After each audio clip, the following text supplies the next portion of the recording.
Prime Minister has been speaking just a few moments ago, promising a complete overhaul of the migration system. So as this white paper sets out, every area of the immigration system, work, family and study, will be tightened up so we have more control. The president signed 3 executive orders on immigration. We need to change the way our immigration system works.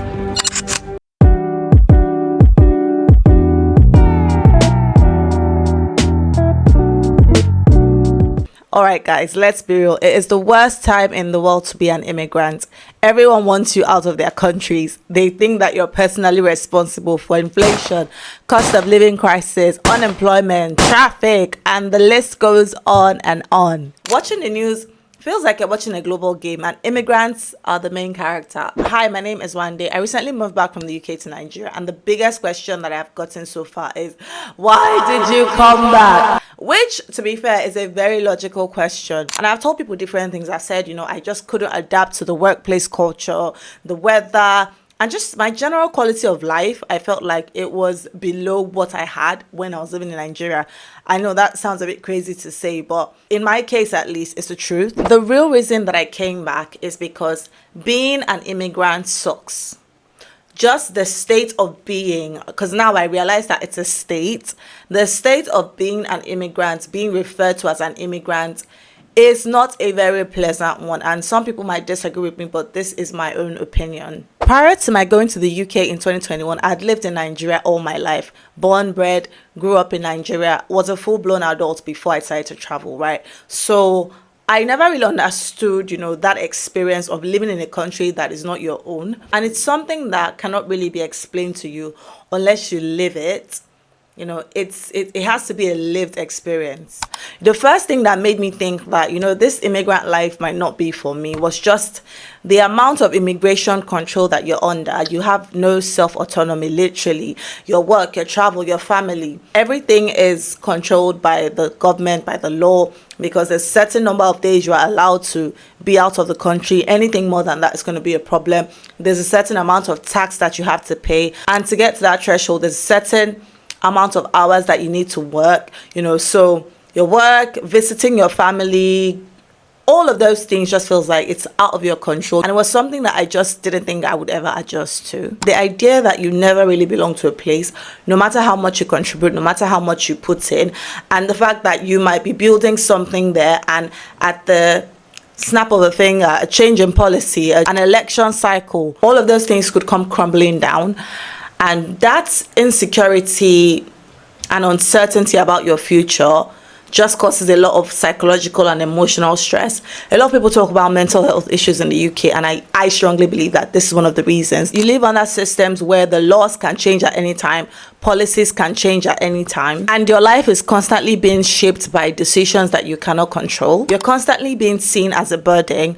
And the thing is that some countries are not even distinguishing between legal and illegal migrants. They're just kind of lumping everybody up into a sum, forgetting that legal immigrants, especially in the UK, I don't know about other countries, but in the UK, you do not get a single pence from the government. You have to work for everything. You have to pay your taxes. You are literally a contributing member of the society. I know a lot of immigrants that have bought homes, paying mortgage. I know immigrants that have started businesses and are employers of labor. All of those things kind of get lost in the narrative of, the immigrants, they've come to take our jobs. The immigrants, they've come to take our housing. The immigrants are freeloading off the government. And I'm just like, I worked in childcare back in the UK, and I remember I would do like 9-10 hour shifts, and then I would come home. My dad would be watching the news, and on TV would be like, immigration this and immigrants that and this and that.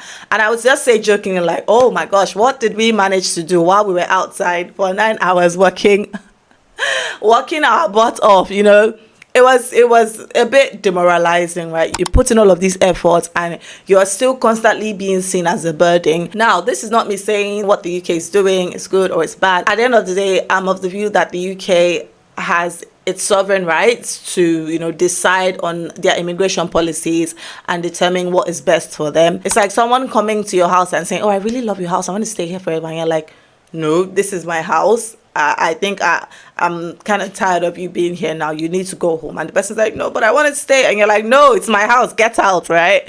So at the end of the day, it's their country. They have the right to determine what policies are good for them. And that is why I did what was in my own power, my own sovereign rights to do as a person, right?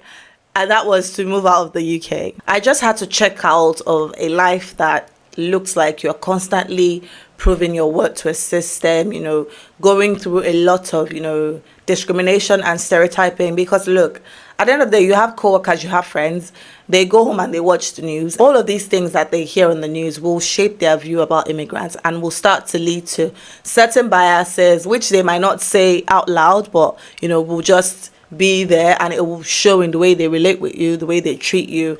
And I just feel like that kind of clashes with my pride as a person. You might be like, oh, you're from a developing country, you know, your country is not that great, you know, why do you have pride? I mean, I think that everybody should have a sense of pride.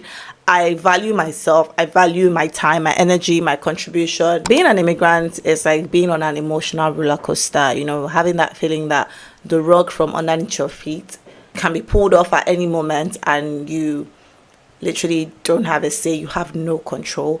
I personally do not think that is a way to live. I empathize with people that, you know, can't go back to their countries for whatever reason. It is a bit sad. And also other people that have put in so much work into this system, you know, I'm still watching to see how this plays out. Those things kind of eat away at your self-worth, you know. People don't talk about it, but it does. You actually start to question yourself if every day you turn on the news and everyone's like, oh, you're this and you're that. And you're just like, and look, they have valid reasons. I'm sure these countries have valid reasons for blaming immigration for these problems, right? And this is not me coming to say, oh, they're wrong and they're right. This is just me saying that, you know. I tried the immigrant life and I didn't like it, so I checked out. So if you know me personally, the cat is out of the bag. You know, you finally know why I came back. Being an immigrant sucks, and I don't think I want that for my children as well. I just want to live in my country. Anyway, guys, that is it for today's video. Make sure that you like, you share, and subscribe. I will see you in the next video. Bye.